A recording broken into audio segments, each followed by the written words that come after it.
Bonjour tout le monde, c'est le mot du vendredi. Aujourd'hui, on est le 7 octobre et ça me fait très plaisir de me retrouver à Dakar en direct avec mon ami Malik. Bonjour Malik, comment vas-tu? Bonjour cher Stéphane, très bien. Bienvenue à Dakar, il y a du soleil, il fait beau, on peut demander de plus.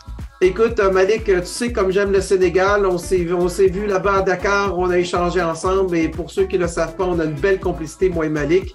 Et tu sais tout le respect que j'ai pour le peuple sénégalais, le peuple ouest-africain. Donc, je suis très heureux de te voir avec nous et de pouvoir échanger. Bon, Malik, tu es maintenant un leader dans ton domaine. Tu as été nommé associé dans un grand cabinet international à Dakar.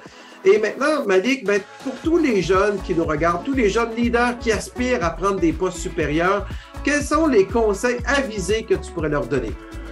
Merci beaucoup Stéphane pour cette question et c'est vraiment en toute humilité que je vais y répondre, surtout pour nous autres qui estimons avoir encore marge de progression, beaucoup de chemin encore à parcourir pour faire les choses convenablement.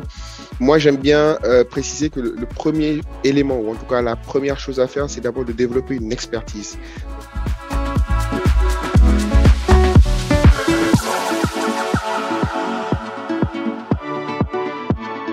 J'aime bien donner l'exemple d'un clou. Pour moi, le clou, tant qu'il n'est pas bien affûté, il ne pénètre pas convenablement dans le bois ou bien dans un mur. Et c'est justement ça, arriver à affûter son expertise, arriver à développer son domaine de compétences et être reconnu dessus pour pouvoir justement arriver à se frayer son chemin. Et le deuxième élément, c'est de passer à l'action.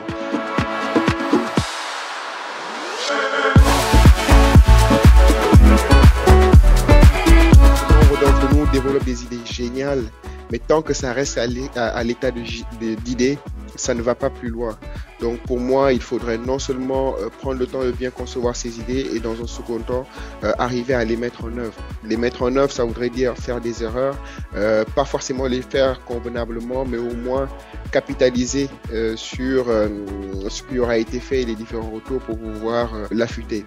Et enfin, un troisième élément, je dirais que c'est surtout le fait d'être persévérant.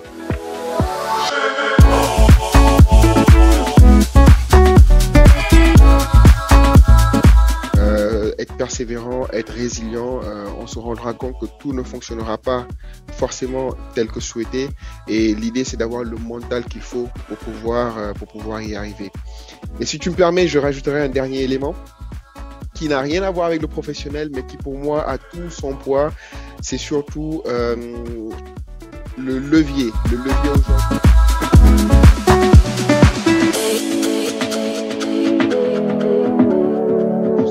À maintenir un certain équilibre. Ça peut être pour certains la famille, ça peut être avoir une activité spirituelle, ça peut être pour d'autres le sport, etc. Mais au moins avoir justement ce cadre-là qui permet de contrebalancer toute la pression, les efforts et les difficultés qu'on pourrait rencontrer de l'autre côté.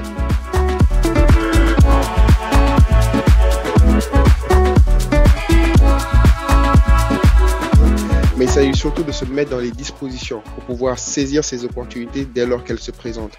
Et si on veut se mettre dans cette posture-là, il est important de ne pas rester dans une certaine oisiveté, attendre tout de tout le monde, mais plutôt définir son but, mettre en place son plan d'action et commencer à opérationnaliser ce plan d'action-là pour pouvoir saisir justement cette opportunité dès lors qu'elle se présentera.